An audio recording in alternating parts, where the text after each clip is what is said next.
আরে ভাই কলেজ নিয়ে ফালতু টেনশন করছিলাম ভাই, ফালতু টেনশন করছিলাম। হ্যাঁ আমি অ্যাডমিশন নিয়ে নিয়েছি, হ্যাঁ আমি অ্যাডমিশন নিয়ে নিয়েছি।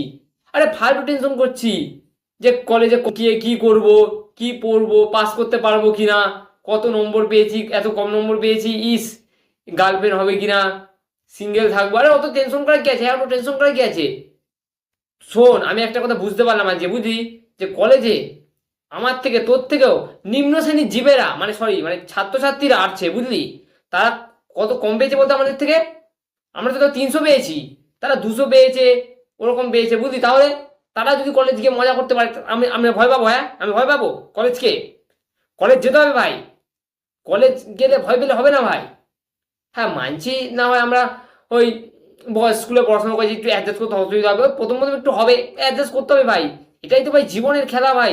এরকম যদি থাকি তাহলে ভাই জীবনে কি করবো ভাই। হ্যাঁ আজকে আমি জেগে উঠলাম, জেগে উঠেছি ভাই পুরো রাত্রিবেলা আজকে ভাই। হ্যাঁ কলেজ যেতে হবে ভাই। হ্যাঁ আমি টাকা দিয়ে জমা দিয়ে দিচ্ছি, কলেজ যাবো ফাইনাল ভাই। হ্যাঁ তুইও যাবি আমার সঙ্গে, চাপ নেই চাপ নেই, কলেজ যেতে হবে ভাই। হ্যাঁ করেঙ্গে ইয়া মরেঙ্গে, বুঝলি। নেতাজি বলেছিল, এটা মাথায় রাখ। আজকে স্বাধীনতা দিবস হয়ে গেল, সারাক্ষণ আমি এটা ভেবেছি, বুঝলি। ভেবে ভেবে সিদ্ধান্ত নিলাম আমি কলেজ যাচ্ছি ফাইনাল। আর তাছাড়া বলতে ভুলে গেছি, স্বামী বিবেকানন্দ স্কলারশিপ পাবো তো। হ্যাঁ যা 7%-এর উপর পেয়েছি তার স্কলারশিপ পাবে স্বামী বিবেকানন্দ।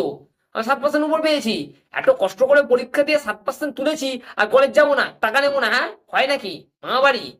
হ্যাঁ অত হেডেক নিয়ে কাজ নেই, কলেজ যাবো, তারপর দেখা যাবে পাস ফেরও কোসব পরে, আগে তো কলেজ যাই।